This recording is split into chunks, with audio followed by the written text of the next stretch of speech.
What's up, guys? It's Sean here with the Sean Deli Football Channel. It's such a great day. It's such a good day. Just football, the doors open, everything good is happening here. The energy, it's just great. It's just... we had some fantastic Champions League action for us today. To be honest, not many of the games actually mattered. But there was a couple that did matter, and we will go through them. I did watch a majority of the games. Paramount has this cool feature that's Golazo TV, where it jumps to the highlights of each game as it's happening live for all the major games, and I have the major game on a second screen. So we'll go through each game one at a time, just give my thoughts real quick right now. Leipzig 2-1 City. Very impressive from Leipzig. Too little, too late, honestly. Leipzig have been very hit or miss under this new regime. They have not had the best turn of luck since with the arrival of Jesse Marsch. But it seems like with the new management at the moment, it's doing a lot better.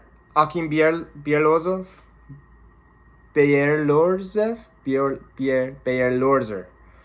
Akim Bierlorzer, obviously somebody in the Red Bull group, is doing fantastic, honestly, in his couple of games in charge so far.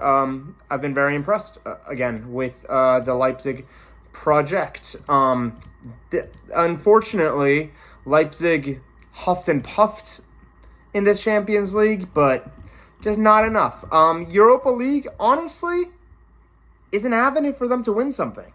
I actually think a lot of these teams could, you don't want to say target, because obviously getting to the later stages of the Champions League is much more valuable. However, I think Leipzig is more than likely and definitely has an opportunity to win the Europa League if they take it seriously. We'll see how they do. City, I want to say just off day. They had a lot of rotation. They gave a lot of players the night off. But, the City team was still fantastic. If you look at it, it doesn't look a lot weaker than it normally is. And just disappointing, honestly. They didn't play fantastic.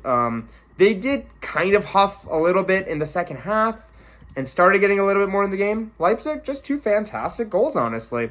Very, very impressed with them. Moving on to PSG Club Brugge. 4-1 PSG. Dominant display. Kylian Mbappe, two phenomenal goals. Ooh la la. And Lionel Messi showing a little bit classic Lionel Messi. That goal, the first goal was just, if you think in your head, Lionel Messi goal. Yep, he scored that goal. We've seen it 400, 500 times at this point. He's literally going to drift from the right, come onto his left foot, pass it into the corner. It always works. Nobody can defend it. It's like he's cheating. Who cares? But, it's against Bruges. Maybe not enough. I'm going to close the door. Don't know what just happened. Somebody's here. But anyway, PSG, obviously they qualified. There was maybe there was a bit of a potential that they might not have, but I wasn't really expecting anything else. Second in the group, more or less expected.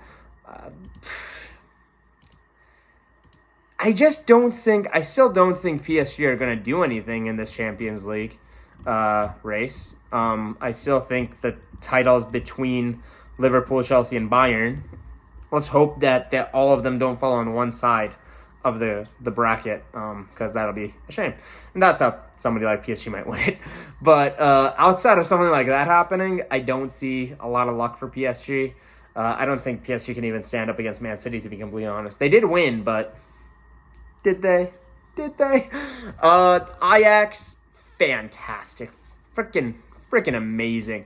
If you don't know, have never seen football, and never watched football, just go watch Ajax. You'll have a fantastic time. They play energetic. They play exciting. Everybody scores. They always score 4 or 5. It's just amazing.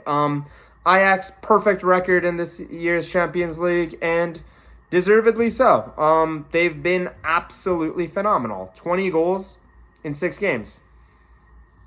Say it again. 20 goals, 6 games. More than 3 goals a game.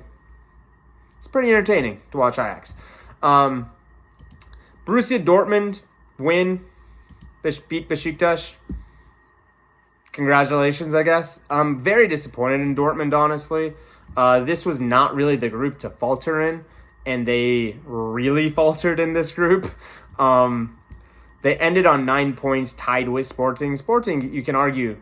But honestly, no. Sporting deserved to go through. They played fantastic against Dortmund. I'm just disappointed in Dortmund because I like Dortmund, and they let me down, and I'm sad. I'll leave the major group till the last. Madrid, Inter, very good win. 2 banger goals from Madrid. Madrid are getting better and better. Maybe a bit of a dark horse to win the whole thing. It's a possibility. Ancelotti is very good at keeping his team at managing and getting through to his team. Their defense is looking good, honestly. I think the whole team is organized. Toni Kroos with a fantastic goal. Asensio, whew. Again, if you think Asensio scored a goal, what goal did he score? He only scores bangers, to be honest. Fantastic goal. Left finger straight into the crossbar. Beautiful, beautiful, beautiful stuff. Inter, not good enough, is all I can say. Not good enough. Moving on to Shakhtar Sheriff. Not much of an exciting game exactly. These two were never going to be the leaders. I will still say the shock of the Champions League was that Sheriff second game against Real Madrid. Fantastic game. What a goal still. And Sheriff Europa League beckons. Let's see what they do. So let's see how they manage. And now we move on to the group of death, and which was Group B. Liverpool 2-1 win at the San Siro. Just not good enough from Milan. Milan has not showed up in any way to the Champions League. I don't know if it's a style of play thing. Italian teams have struggled in Europe for a very long time now. And by very long time, I mean since 5 or 6 years ago when Juve won to the final. But it's just disappointing, honestly. I haven't been impressed at all. I am a Milan fan. I do enjoy watching them play, and I think they play fantastic in Italy. I just don't know where the gap is and where they're missing up in Europe. Today against Liverpool, arguable, okay. Liverpool, not the game you really expect to go win, but they didn't really put up a fight either. I didn't really at any point think, oh, Milan had it. No, they didn't. Liverpool were just comfortable the whole game, and they won quite deservedly. The more exciting game, the spicy game, was Atleti Porto, which ended 3-1 to Atleti.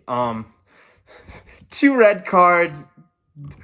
A bunch of the staff got red cards. It was great. Brawls galore. It was kind of dumb from Windel, the Porto player. The red cards, soft. Carrasco's was more of a red card. The Porto player, they're 1 down. They're trying to get the ball back. Carrasco's being a shithead. He comes to get the ball back, and Carrasco, turns around and, grabs his head almost. And it's dude, why? Just relax. Take a breath. And then on the other side, Wendell, he, holds his arm out to, guard himself, and then he, does one of these. And it's dude, you guys just had the chance to go win it. All you needed was a tie. A tie would have done it for you, and it was 1-0 at the time. It was the 70th minute. It was just disappointing. And after that point, I think Porto just lost their heads. Atleti was able to get a second and a third, and then eventually nothing penalty and 3-1. Atleti is able to get to the next round, and you know what? Deservedly so. The progressors into the next round, we have City, PSG, Liverpool, Atleti, Ajax, Sporting, Madrid, Inter. Obviously, for tomorrow's game, Bayern, United, and Chelsea and Juve have already secured their spots. The Chelsea, the Group H games don't really matter. Zenit is 99% unless they lose by 12. They win. They overcome a negative 12 goal difference. Malmo is not coming back. The main two groups that is exciting is figuring out who will progress between Barcelona and Benfica. Barcelona have a borderline impossible job at the Allianz Arena against Bayern, and Benfica go to Dinamo, which is pretty much a guaranteed win for Benfica. You would argue if Benfica win, Barca have to win. They can't draw. A draw is not good enough for them, because of XG, because of goal difference. XG. That would be great. Imagine if points were given based off XG. These are the games you deserve to get. Be fantastic. Villarreal and Atalanta both with a chance to go to the next round. They play against each other. The winner of the game goes to the next round. A draw means Villarreal goes. Young boys, they have a chance for Europa League football against United. It's at Old Trafford, and I've been told they're missing about 7 players. Most likely not going to happen. And finally, we have Group G, which is arguably the most exciting group because all 4 teams have a chance to progress. Lille is on 8, Salzburg is on 7, Sevilla on 6, and Wolfsburg on 5. All 4 teams with a chance to progress to the next round. It's going to be carnage. It's going to be absolute carnage, and I honestly cannot wait. Lille play Wolfsburg. If Wolfsburg win with 2+ goals, I believe, they're guaranteed. They will always, if Wolfsburg win, they're guaranteed to go, I believe, with a 2-goal deficit. Sevilla and RB Salzburg play each other. If Salzburg gets a draw, there could be a situation where Salzburg draws, Wolfsburg wins. Wolfsburg can win. Is there a world where Wolfsburg can win and top the group? That would be hilarious. These are the games to watch because the most amount of carnage can happen in this group, and both games happening simultaneously, it's going to be absolutely amazing. So lots of excitement for tomorrow. I'm going to give my quick predictions. I'm going to say Barcelona is not going to make it to the next round. Barcelona to the Europa League. It's fantastic. Imagine West Ham versus Barcelona. The stuff of dreams. David Moyes going to the new camp and winning. Why not? And I'm going to give... I honestly would rather Atalanta go up than Villarreal. I think Atalanta's a better team. I don't like Villarreal's style of play, to be completely honest. They're very boring. Group of G, it's anybody's shout, honestly. I'm going to give it to Lille. And am I? No. I'm going to give it to Salzburg. I wish there was a way that Salzburg and Sevilla could both progress, but I want Salzburg to definitely progress. But if Salzburg progresses, that means Sevilla cannot progress. So I'm okay with that. I'm happy with it. And then, yeah, that's pretty much it. More than anything else, guys, thank you guys so much for watching. It means the world to me, and I will see you guys tomorrow.